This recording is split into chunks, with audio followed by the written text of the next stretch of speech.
ভিতরে আমরা অনেকেই আছি নিজের কণ্ঠ না থাকলেও গান গাওয়ার চেষ্টা করি, আছি না? টিকটকার, সেলিব্রিটি, টয়লেট সিঙ্গার সহ বাংলাদেশের অনেক গায়ক আছে। বালাগাল উলা বিকামালিহি কাশাফাদ দুজা বিজামালিহি। পৃথিবীতে আমরা গানের নিজে গাওয়ার পরে গানের লেখককে আমরা জানি না। বালাগাল উলা বিকামালিহি কাশাফাদ দুজা বিজামালিহি এর লেখককে আপনারা জানেন কে? শেখ সাদী রহমতুল্লাহি আলাইহি। সুবহানাল্লাহ বলেন না? কি নাম? পৃথিবীতে গান, কবিতা, সাহিত্য আপনারা অনেকেই পড়েছেন, কিন্তু রাসূলুল্লাহ নিজের হাতের লেখা কবিতা আমরা কয়জনে জানি? কথা বলেন না কেন? আমাদের মুহাব্বত নাই। শেখ সাদী রহমতুল্লাহ আলাইহির বয়স 42 বছর। তখন পর্যন্ত তিনি আমার আল্লাহর নাম মোবারকটা ঠিক মতো নিতে পারেন নাই। কোরআন, সুন্নাহ, আল্লাহর নবী সম্পর্কে একটা কবিতা তিনি তখন পর্যন্ত লেখেন নাই। শেখ সাদী রহমতুল্লাহ আলাইহির হাতের ভেতরে একখান কাগজ, কবি হাফিজের কবিতা তিনি পড়ছেন। বসনু হাফিজ বতু গোয়াম কে গুলতা জানমি মানাত, বসনু হাফিজ বতু গোয়াম কে গুলতা জানমি মানাত, अगर मानत सभी दीगर नमी माना। ও শেখ সাদী, তুমি এখন যৌবন প্রাপ্ত টকবগে যুবক, কিন্তু তুমি কি জানো বাগানের ফুল কয়েকদিন তরুতাজা থাকে, কিছুদিন পরে সেটা শুকিয়ে যায় না?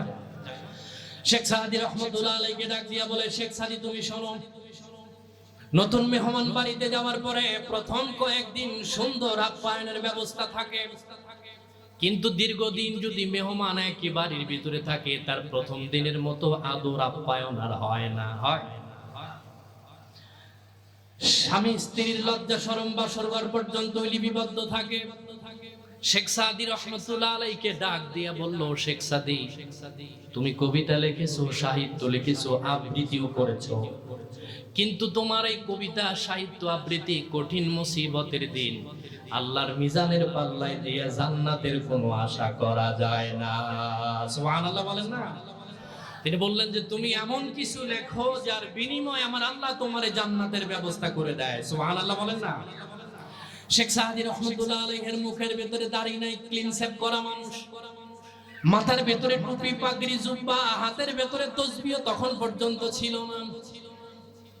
পাকিস্তানের সবথেকে বড় কবি আল্লামা ইকবাল রহমতুল্লাহি আলাইহি, এখন আপনি গুগলে সার্চ দেন, তার ছবি পাবেন একেবারে ক্লিন শেভ করা মানুষ, কিন্তু তিনি এমন আশিকে রাসূল ছিলেন।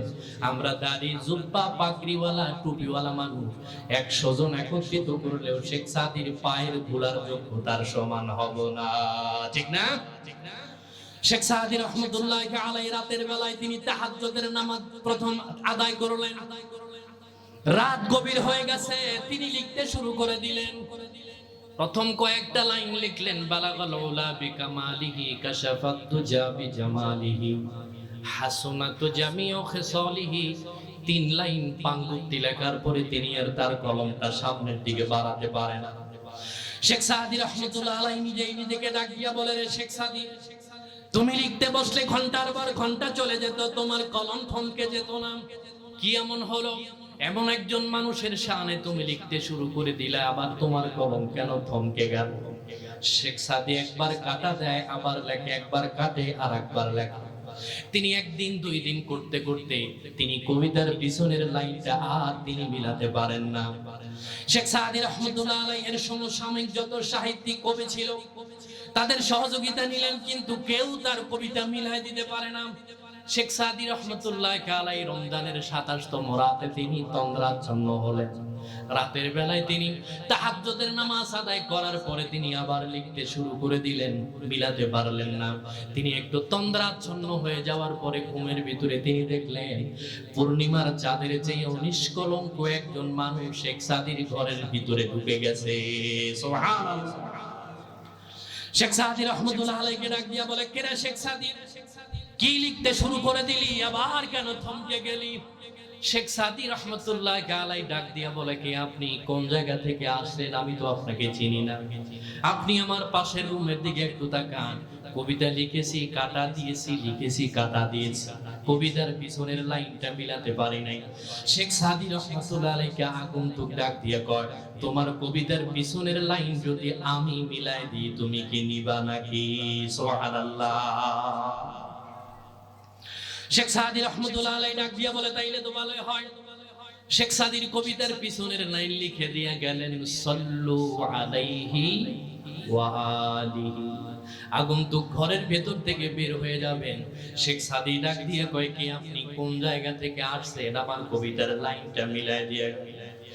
শেখ সাদী রহমাতুল্লাহ আলাইহি ডাক দিয়ে বলে, তুমি শোনো, তুমি তোমার কবিতার পিছনের লাইন মিলাতে পারো নাই। যেই নবীর শানে তুমি কবিতা লিখতে শুরু করে দিয়েছো, আমি মদিনাতুল মুনাওয়ারার নবী নূরে মুজাসসাম হাবিবুল্লাহ মুহাম্মাদুর রাসূলুল্লাহ সাল্লাল্লাহু আলাইহি। শেখ সাদী রহমাতুল্লাহ আলাইহির মুখের ভিতরে দাড়ি মোবারক ছিল না। আমরা আল্লাহর হাবিবের উপরে দাঁড়িয়ে সালাম দেই, বসে সালাম দেই, দুরুদ সালাম করি, কিন্তু জীবনে কোনোদিন একবার রাসূলুল্লাহকে স্বপ্নে দেখার সৌভাগ্য হয় না। শেখ সাদী রহমাতুল্লাহ আলাইহির মুখের ভিতরে দাড়ি নাই, টুপি পাগড়ি জুব্বা কিছুই নাই, শুধুমাত্র একটা কবিতা রাসূলুল্লাহর শানে লেখার কারণে আমার আল্লাহর হাবিব শেখ সাদী রহমাতুল্লাহ আলাইহির সাথে সাক্ষাৎ দিয়েছেন। জোরে বলি সুবহানাল্লাহ। তাই রাসূলুল্লাহর হাদিস, রাসূল সাল্লাল্লাহু আলাইহি ওয়াসাল্লামের নিজের হাতের কবিতা একটু মনোযোগ দিয়ে মোহাব্বত দিয়ে পড়ার দরকার আছে না নাই? আছে। বলি বালাগাল উলা বিকামালিহি। মানিক ভাই একটু এদিকে আসেন। হাসুনাতু জামিউ ফিসালিহি। আল্লাহুম্মা আমিন। ربنا ظلمنا أنفسنا وإن لم تغفر لنا وترحمنا لنكونن من الخاسرين রব্বুল আলামিন, তুমি নজর করে দেখো পবিত্র ঈদে মিলাদুন নবী সাল্লাল্লাহু আলাইহি ওয়াসাল্লামের মাহফিল থেকে তোমার হাবিবের উপরে কয়েক মর্তবা দুরূদ ও সালাম পড়েছি মাওলা। মাগরিবের পর থেকে পর্যন্ত যা কিছু আলোচনা করা হয়েছে ত্রুটি বিচ্ছুতি ক্ষমা করে দিয়ে তোমার দরবারে কবুল আর মঞ্জুর করে নাও রব্বুল আলামিন। আমি জানি না অনেকের মা কবর থেকে সন্তানের আমিন আমিন আওয়াজ শুনছে, কারো বাবা কবর থেকে সন্তানের দিকে চাতক পাখির মতো তাকানো। রব্বুল আলামিন, কবর থেকে মা বাবা সন্তানদের দিকে নজর করে ডাক দিয়া বলে, রে আমার সন্তান, কেন দোকানপাটে ঘুরিস, কেন রাস্তায় রাস্তায় ঘুরিস? একবার যা, একটু বস, একবার আমার জন্য দোয়া কর। রব্বির হামহুমা কামা রাব্বায়ানি সগীরা। রব্বুল আলামিন, এখানে আমাদের ভেতর থেকে আমি সহ আমাদের আব্বা আম্মা যাদের কবরস্থ হয়ে গেল, মেহেরবানি করে আমাদের আব্বা আম্মার কবরগুলি তুমি জান্নাতের বাগান বানায়া দাও রব্বুল আলামিন। এই মাহফিলের যারা আয়োজন করেছে, শোনার জন্য যারা চলে এসেছে মাওলা, কঠিন মুসিবতের দিন এই মাহফিলকে তুমি আমাদের নাজাতের মাধ্যম বানায়া দাও ইয়া রব। बता हमको तेरी राह किस तरफ है, तेरी राह पर जला हमको खुदाया। तकब्बल मिन्ना इन्नका अंतस समीउल अलीम वतुब अलैना इन्नका अंतत तव्वाबुर रहीम। सुब्हान रब्बिका रब्बिल इज्जति अम्मा यसिफून व सलामुन अलल मुरसलीन वल्हम्दुलिल्लाहि रब्बिल आलामीन। উনকুট উত্তরপাড়া আমাদের কবির কাকার বাড়ির উঠানে পবিত্র ঈদে মিলাদুন নবী সাল্লাল্লাহু আলাইহি ওয়াসাল্লামের মাহফিলে মুআজ্জাজ মুকাররম সম্মানিত সভাপতি সাহেব, মঞ্চে উপস্থিত হযরত উলামায়ে কেরাম, সামনে উপস্থিত আমার সমবয়সী কলিজার টুকরা যুবক ভাইরা, সকলেই আমার পরিচিত। নতুন করে পরিচয় দিয়ে সময় নষ্ট করার দরকার নাই। আপনারা সকলে কেমন আছেন? যতক্ষণ কথা চলবে ইনশাআল্লাহ থাকবেন না চলে যাবেন? কথা শোনার জন্য থাকেন আর না থাকেন, মাহফিলের পরে মনে হয় তবারক আছে, থাকবেন তো নাকি? আলহামদুলিল্লাহ। আল্লাহ রাব্বুল আলামিনের দরবারে হাজারো কোটি শুকরিয়া জ্ঞাপন করছি যে মহান মনি এই এলাকার অধিকাংশ সুস্থ মানুষ থেকে আমাদেরকে বাছাই করে পবিত্র কালামুল্লাহ শরীফের ঈদে মিলাদুন নবীর এই মাহফিলে বসার জন্য যে মনিব আমাদেরকে মন মানসিকতা দিলেন, সুস্থ রাখলেন, গত বছর থেকে বছর পর্যন্ত আমাদেরকে লম্বা হায়াত দিলেন। এমনও হতে পারে একই মায়ের পেটের দুই ভাই, কেউ বা প্যান্ডেলের ভিতরে, কেউ বা দোকান পাটে আছে, নাই? কথা বলে কেন আছে না নাই? হযরতে আবু বকর রাদিয়াল্লাহু তাআলা আনহুর বাড়ি মক্কায়, আর আবু জেহেলের বাড়ি উত্তর পাড়ায়, না? কোন জায়গায়? যারা গেছেন তারা জানেন সামান্য একটু তফাৎ। পবিত্র মক্কাতুল মুকাররমায় পৃথিবীর ভিতরে কয়েকটা ইউনিভার্সিটি আছে, তার ভিতরে অন্যতম একটা ভার্সিটির নাম হলো মদিনা বিশ্ববিদ্যালয়। মক্কা শরীফে মদিনা বিশ্ববিদ্যালয় যেই জায়গায় অবস্থিত, এইটা হলো হযরত আবু বকরের বাড়ি। সুবহানাল্লাহ বলেন না? আর বাইতুল্লাহ জিয়ারত করার পরে, সাফা মারওয়া সাই করার পরে 2-3 মিনিট একটু উপরের দিকে উঠলে উপরে 3 তালা, নিচে 3 তালা, মোট 6 তালা, বিশাল বড় বাড়ি। এটা হলো আবু জেহেলের বাড়ি। বাংলাদেশ সহ গোটা পৃথিবীর এমন কোন মুসলমান নাই যে ওই বাড়ির ভিতরে একবারের জন্য টয়লেট বা পেশাব করে নাই, ঠিক না? কথা বলে কেন, ঠিক কিনা? তাইলে একই জায়গায় বাড়ি, একই মৌজা, দাগ নাম্বার, খতিয়ান নাম্বারও এক। একজনের বাড়িতে টয়লেট আর একজনের বাড়িতে মদিনা বিশ্ববিদ্যালয়, তাইলে দুইজনের কপাল এক না আলাদা? জোরে বলেন না কেন, এক না আলাদা? প্যান্ডেলের ভিতরে যারা বসে গেছেন তাদের মন মানসিকতা এক, আর বাহিরে যারা আছে তাদের মন মানসিকতা আলাদা। যেমনই আমাদেরকে মন মানসিকতা দিয়া ঈদে মিলাদুন নবীর এই মাহফিলে বসার জন্য মন মানসিকতা দিলেন, আমাদের মনিব আল্লাহ রাব্বুল আলামিনের দরবারে কৃতজ্ঞতা জানাই, শুকরিয়া জানাই। জোরে সোরে কালিমাতুশ শুকর করি আলহামদুলিল্লাহ। লক্ষ্য করে দরুদ ও সালাম সাইয়্যিদুল মুরসালিন, ইমামুনা, কুদওয়াতুনা, হাবিবুনা মুহাম্মাদুর রাসূলুল্লাহ সাল্লাল্লাহু আলাইহি ওয়াসাল্লামের উপর, সাহাবায়ে কেরাম ও শুহাদা ইযমের আলা ইল্লিয়িন আল্লাহ রাব্বুল আলামিনের দরবারে কামনা করছি, বলি আমিন। সম্মানিত হাজিরিন, আমি আপনাদের সামনে পবিত্র কোরআন মাজিদ থেকে অতি পরিচিত সূরা বানী ইসরাঈলের 23 এবং 24 নম্বর আয়াতে কারিমা তেলাওয়াত করেছি। নবী আলাইহিস সালাতু ওয়াস সালামের মুখনসৃত পবিত্র বুখারী এবং মুসলিম শরীফে উদ্ধৃত একখানা হাদিসের নববী আমি আপনাদের সামনে উপস্থাপন করেছি। আল্লাহ পাক রব্বুল আলামিন তৌফিক দান করলে এখান থেকে কিছু কথা বলার চেষ্টা করব। ওয়ামা তাওফীকি ইল্লা বিল্লাহ। আল্লাহ রাব্বুল আলামিন বলেন, ওয়াকাদা রাব্বুকা আল্লা তা'বুদু ইল্লা ইয়্যা। আমার আল্লাহ কাজী, তিনি কযা, কাজী বিচার করে দিয়েছেন। তিনি কয়, আমি বিচার করে দিয়েছি আমার আল্লাহর ইবাদত, আমার আল্লাহর গোলামি ছাড়া কারো গোলামি করা জায়েজ। কথা বলে কেন জায়েজ?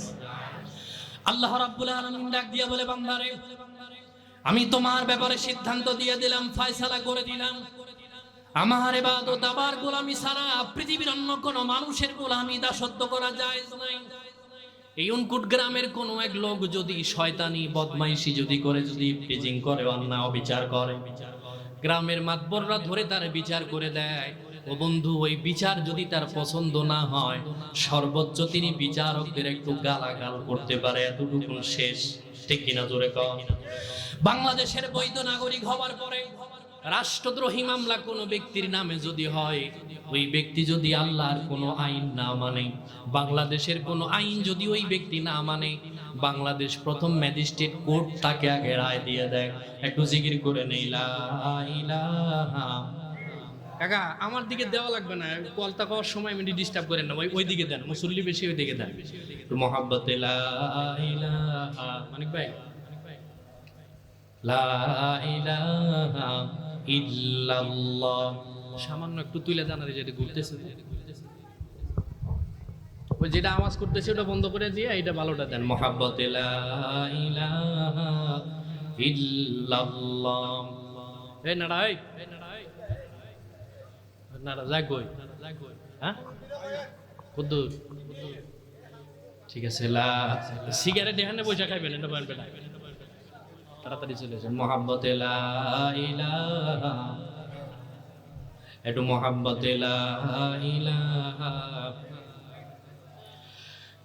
এই জীবনে দেখলাম নদীর কতই ভাঙা গড়া, আমার দেহ তরি ভাঙলো শুধু, না জাগিল চরা। ঠিক না? কথা বলা ঠিক না? নদীর পার ভাঙলে ওই পার গড়ে, ওপার ভাঙলে এপার গড়ে। নিজের জীবন নদী যদি একবার ভাঙে, নতুন করে আর গড়ার সম্ভাবনা।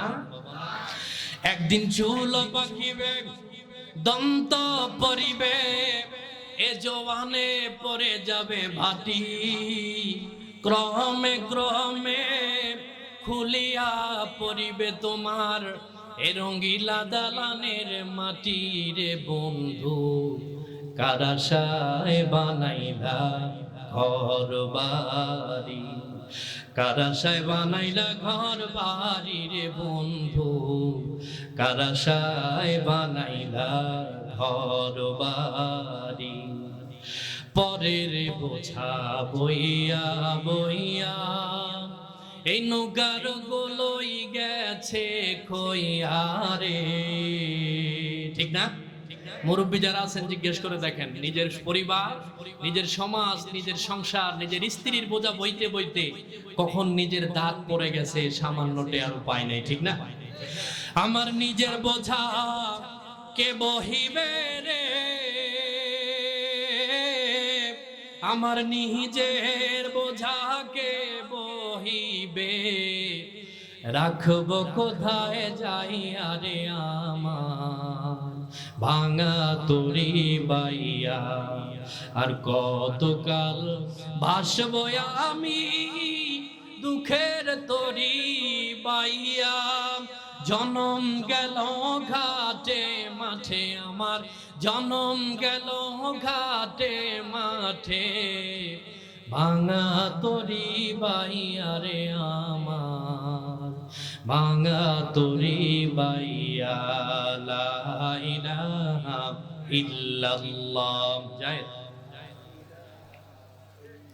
একটু মোহাব্বতে, লা ইলাহা ইল্লাল্লাহ, লা ইলাহা ইল্লাল্লাহু মুহাম্মাদুর রাসূলুল্লাহ। জবান ছেড়ে দিয়ে সকলেই বলি সাল্লাল্লাহু। সামনে যারা উপস্থিত আছেন, আমার কথা শুনতে আর বুঝতে কোনো অসুবিধা আছে? কথা ক্লিয়ার বোঝা যায়? আল্লাহ রাব্বুল আলামিন ডাক দিয়া বলে, বান্দারে আমি তোমার জন্য বিচার ফয়সালা করে দিয়েছি। ভাই আমার দিকে দেওয়া লাগবে না, এদিকে দেন। ওই ফ্যানটা বন্ধ করে দেন, এদিকে মুসল্লিদের দিকে।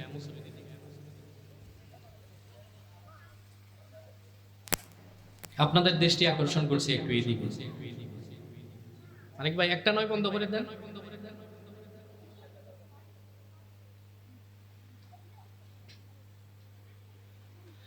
আল্লাহর হাবিব সাল্লাল্লাহু আলাইহি ওয়াসাল্লাম ডাক দিয়ে বলে, শোনো, এই পৃথিবীর ভিতরে আল্লাহ রাব্বুল আলামিন কি কারণে শুধুমাত্র আল্লাহর গোলামি, আল্লাহর দাসত্ব করার কথা বললেন, তার পিছনে কারণ কি? আল্লাহর নবী ডাক দিয়ে কয়, আল্লাহ রাব্বুল আলামিন এই পৃথিবীর ভিতরে যারা আসছে, যারা আসবেন, যারা চলে গেছে, এখানে যারা 60 বছর বয়স, 60 বছর আগে এই উনকোট গ্রামে তাদের কোনো অস্তিত্ব ছিল? কথা বলেন না কেন? অস্তিত্ব ছিল। আল্লাহ রাব্বুল আলামিন ডাক দিয়ে বলে, বান্দারা আমি তোর মায়ের পেটের ভেতরে নাপাক পানি, আমার আর আপনার কোনো অস্তিত্ব এই পৃথিবীর ভিতরে ছিল না। মুরব্বী যারা আছে, যুবক যারা আছে, আমরা যারা আছি, মা বোন যারা বাহির থেকে শুনছেন, ও বন্ধু, একজন মানুষেরও জন্মের আগে পৃথিবীতে আমার আপনার কোনো অস্তিত্ব ছিল? আল্লাহ রাব্বুল আলামিন ডাক দিয়ে বলে, বান্দারে তুমি তোমার মায়ের পেটের ভেতরে প্রথম 40 দিন নাপাক পানি। বলেন তো আমি আর আপনি? আল্লাহ বলে, আওয়ালাম ইয়ারাল ইনসানু আন্না খলাকনাহু মিন নুতফা। আল্লাহ রাব্বুল আলামিন তিনি ডাক দিয়া কয়, বান্দারে আমি তোর মায়ের পেটের ভিতরে প্রথম 40 দিন শুধুমাত্র নাপাক পানি দিয়ে দিলাম। ও বন্ধু, আপনাকে আমি প্রশ্ন করি, বলেন তো এই নাপাক পানি থাকা অবস্থায় আপনাকে আমাকে আমার আল্লাহ মায়ের পেটের ভেতর থেকে ডাস্টবিনে নিক্ষেপ করার ক্ষমতা আমার আল্লাহর আছে না নাই? আছে।